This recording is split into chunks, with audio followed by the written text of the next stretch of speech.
You've heard in other sports there's unwritten rules. Well, here's what I like to call an unwritten rule in tennis. When you are returning serve, you should think that the second serve is an approach shot. Unwritten rule on a lot of my teams that when they serve you a second serve, you're going to return and you're going to come in. Why? I don't think there's a second serve in this state at the recreational level that's really going to hurt somebody.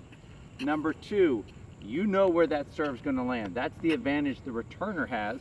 They know where that serve's going. It's got to go into that service box. 13.5 by 21, correct? So when you are returning serve, first serve, I'm thinking high percentage, trying to keep that ball in play. Give it a nice cross-court angle.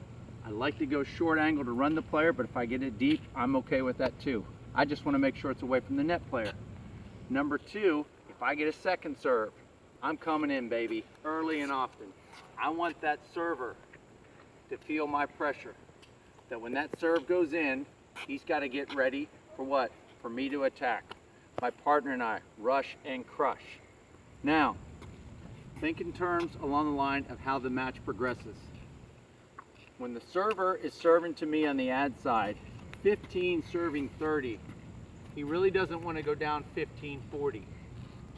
So in my mind, he's probably not going to go for a huge, hard first serve and risk missing that. Because if he misses, the advantage swings to me on the return side because I know he's got to get the serve in. If he double faults, it's 15 serving 40. That's what I call serving up the mountain. He really doesn't want to face that because either my partner and I, we're going to get one of those 2 points and break serve. So in your mind, remember, second serve, that's your opportunity to get into the net position. Now, you could even do that on a first serve because you're getting a rhythm on that guy. Your team could be winning, and you know that that one server on their team serves weaker than the other person. You might take some chances and return and come in.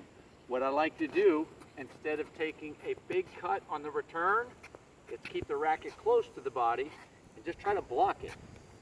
What would happen if you just blocked the return instead of taking a full swing? You might hit the ball short. Is that a good thing?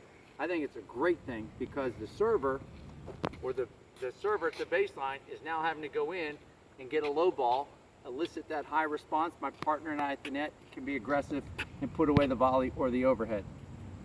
The other thing could happen is that person serves and comes into the net on a serve and volley, and you block that return short, you get them low, making a low volley.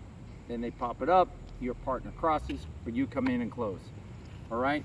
That second serve, I want you to return and get in. If that person passes you, so what? It's the thing I call the 2-hour rule. They've got to do that for 2 hours. If they can pass you for 2 hours, it's their day. You might make the mistake by hitting it right to them, but there's also a good chance when you rush the net, they feel your pressure.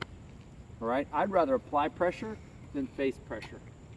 If you get to feel that second serve, put it on them, baby. Get to the net early and often. All right? Have a great day.